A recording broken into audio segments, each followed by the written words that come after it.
Hola, bienvenidos nuevamente a este espacio dedicado al psicoanálisis llamado Voces del Inconsciente. Mi nombre es Aranza Martínez y junto con mis compañeros Alexander Núñez Buenas tardes. y Paola Rodríguez, Hola. continuaremos con el recuento y análisis respecto a la técnica psicoanalítica y su desarrollo. En la sesión pasada se habló del contexto histórico del desarrollo del método psicoanalítico, abordando el texto La Constitución del Método Psicoanalítico del autor José Pérez, donde explicamos los 5 periodos por los que se transitó. Primero, los tratamientos morales y físicos. El segundo, la sugestión hipnótica. Tercero, hipnocatártico. Cuarto, catártico. Y finalmente, el quinto periodo, la asociación libre. Como lo prometido es deuda, en este capítulo hablaremos de la asociación libre y la atención flotante, tratando de responder qué son y en qué consisten. Comenzaremos con abordar algunas definiciones en específico que nos dan en algunos diccionarios, empezando por el de Laplanche y Pontalix y posteriormente con el de Chamama. En el primero se nos hace mención que la asociación es una palabra tomada del asociacionismo para designar toda ligación entre elementos psíquicos, por lo que el método consiste en expresar sin discriminación todos los pensamientos que vienen a la mente, ya sea a partir del elemento dado, por ejemplo palabra, número, una imagen de un sueño o cualquier representación, ya sea de forma espontánea, mientras que el segundo nos enuncia que es un método constitutivo de la técnica psicoanalítica, en donde el paciente debe expresar sus pensamientos, ideas, imágenes, emociones, tal cual se presentan durante la cura. Todo lo que ocurre sin ninguna discriminación. Esto surge cuando Freud, mientras atiende a una de las pacientes, esta interviene en su discurso y le pide que por favor la deje hablar libremente. En 1898, Freud adoptó propiamente este método. La observancia de esta regla contribuye a que aflore las representaciones inconscientes y actualiza los mecanismos de resistencia.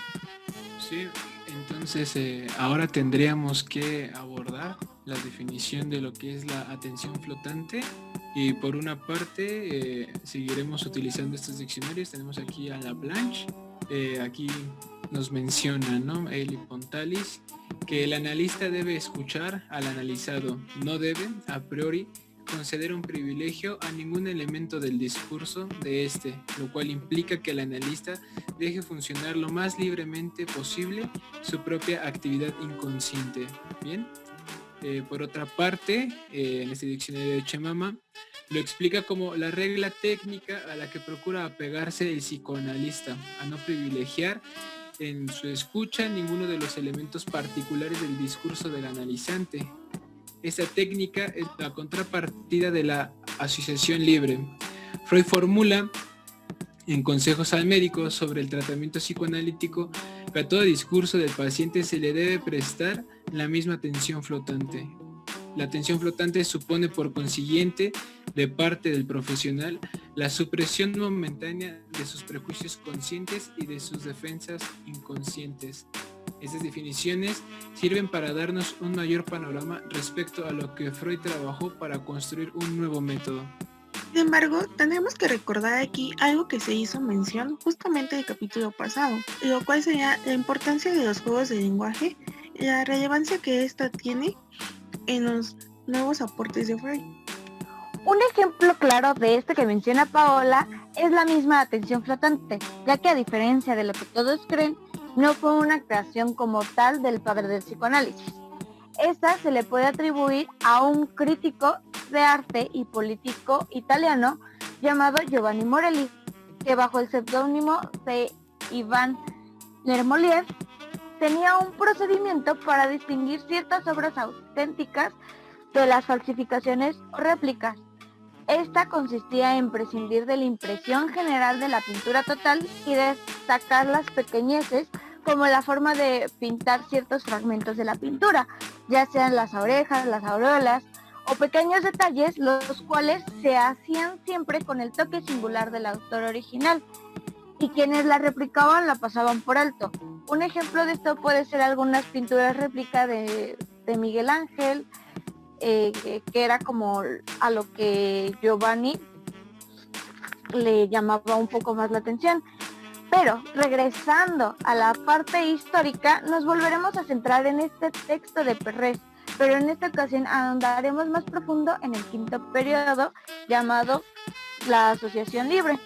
Sí, como has comentado, compañera, pues es el último capítulo, ¿no? Es el último periodo.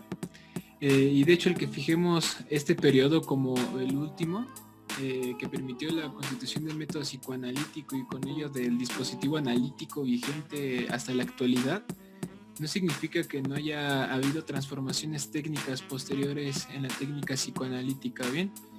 El método de la asociación libre es el único que posibilita y fundamenta la situación analítica y mantiene por ello su total vigencia en la actualidad y pues bueno, la acepción, ¿no?, de la asociación libre. En 5 conferencias sobre el psicoanálisis, Freud nos habla también por primera vez para designarla de regla psicoanalítica fundamental.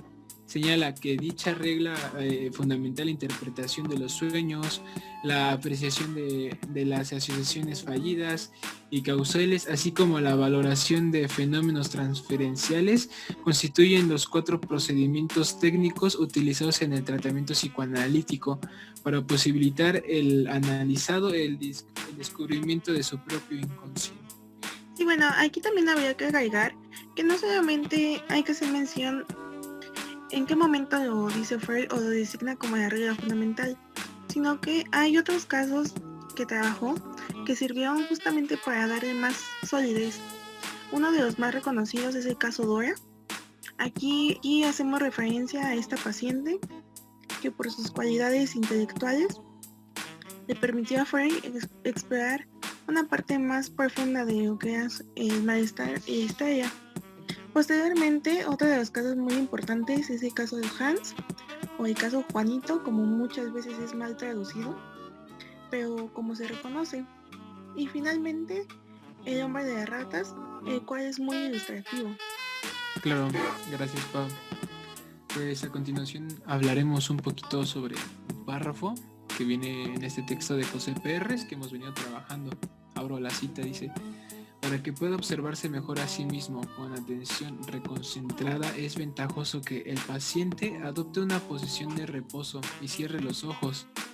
Debe ordenársele expresamente que renuncie a la crítica de las formaciones de pensamientos percibidas. Entonces se le dice que el éxito del psicoanálisis depende directamente de que tome nota de todo cuanto le pase por la cabeza y lo comunique y que no se deje llevar, por ejemplo, a sofocar una ocurrencia por considerarla sin importancia o que no viene al caso u otra cosa por el estilo, ¿no? Entonces el sujeto debe estar en una posición que sea relajante, ¿no?, para que pueda llevar a cabo esta asociación libre mientras el psicoanalista está en este proceso de atención flotante.